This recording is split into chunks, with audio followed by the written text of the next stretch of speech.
આજે દર વર્ષે ભગુભાઈ કીધું એમ 10-15 વર્ષથી જયરાજ બાપુ આવે છે અહીંયા, પણ આ વખતે ઈ 12 ગામ ગયા છે કામથી, એટલે મને 4-5 ફોન આવ્યા હતા કે આપણે દર વર્ષે ત્યાં જાય છે બધા યારે ભગુભાઈ ના એમના સમાજ યારે આપણે પરિવારનો નાતો છે, એટલે તું કદાચ બહાર હોય તોય તે ગમે એમ કરીને પેલા ત્યાં તું પહોંચી જાય છે વેલા મોડો. એટલે મેં કીધું આ કાંઈ વાંધો નહીં, જઈ આવીશ. ભગુભાઈ ને મને ફોન આવતા હતા, મેં કીધું સર મને કીધું જ છે જયરાજ બાપુએ વેલા મોડા તો વેલા મોડા હું આવી જઈશ, મેં કીધું ગમે ત્યારે.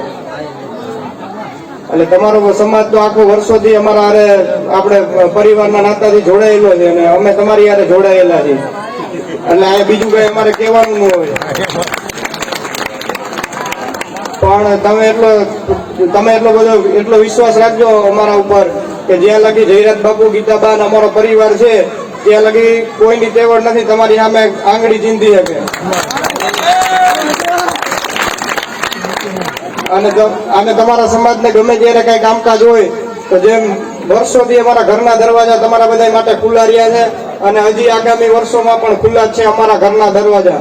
તમને ક્યાં એવું લાગે કે અન્યાય છે, કોઈ અમને સાંભળતું નથી કે કોઈ ખોટી રીતે હેરાન કરે છે, તો ગમે ત્યારે અડધી રાતે અમારા ઘર સુધી આવતા રહેજો. તમતારે ખોટી રીતે કોઈ તમને હેરાન નહીં કરે એની જવાબદારી અમે લઈ છીએ.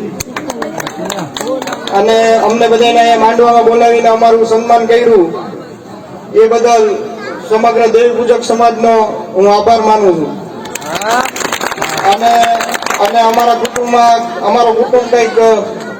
કુટુંબના કેટલાક પુણ્યો હશે તો અમને દર વર્ષોથી માતાજીના દર્શન કરવાનો મોકો મળે છે. બસ એટલું કઈ વધારે કઈ બોલવું નથી, પણ ગમે ત્યારે એવું કઈ હોય તો અમારા લગી આવી જાય, કોઈ તમને આંગળી નહીં ચીંધી શકે તમારા ઉપર.